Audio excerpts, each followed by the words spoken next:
when you look at the smartphone industry right now, Apple and Samsung are the two players who are gaining share, and combined they represent nearly 50% of global smartphone shipments. So in the fourth quarter, they were the only two to gain share, and meanwhile we've seen Nokia, HTC, and RIM really be weakened and had a big series of stumbles lately. Jessica, this is Walt Mossberg. I completely agreed with your thesis. I think it's a perfect description of where things stand now, particularly because Samsung really has broken away from the Android pack, which is kind of confusing to consumers. But I wonder, my question really is this sustainable? HTC is trying to regroup and make a big drive with this HTC One series. And obviously Nokia, with a lot of money from Microsoft, is trying to revive. Do you think we'll still be in this situation a year from now? A lot of the analysts I spoke to are forecasting that the gains will continue, or at least remain stable. And obviously, a lot can change quickly, and the competitors are sort of retooling their formulas. But I think people think that the troubles these other guys are in are pretty deep. And even if you look at the Lumia, a pretty strong launch, or AT&T said it exceeded expectations in the U.S., but Nokia is already saying globally the launch of that device has been mixed, and they're going to be lowering prices on new Lumia devices. So that's an early setback for, what there were sort of high hopes for that as being one of the contenders.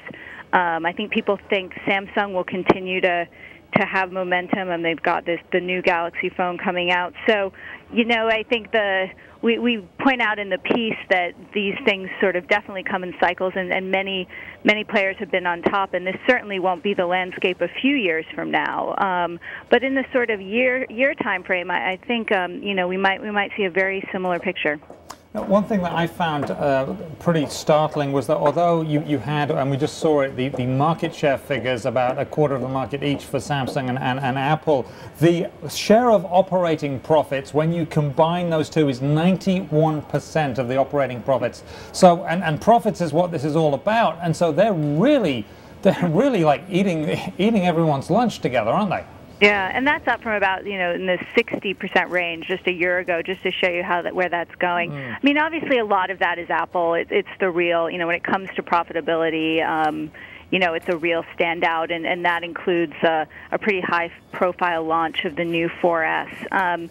But it is something that the industry is sort of trying to adjust to. I mean, that plays out. Wireless carriers' profits, even are very skewed towards those two devices, and that's why we see the push for more devices. That will certainly happen over time, but there have been a whole range of competitors who have tried. HTC in the smartphone space a couple of years ago was pretty strong, and things can, their sort of fortunes prove that things can change quickly. Not to mention RIM. So, Jessica, I have one more question that I always wonder about. And you know that I review a lot of these phones and talk to both these companies.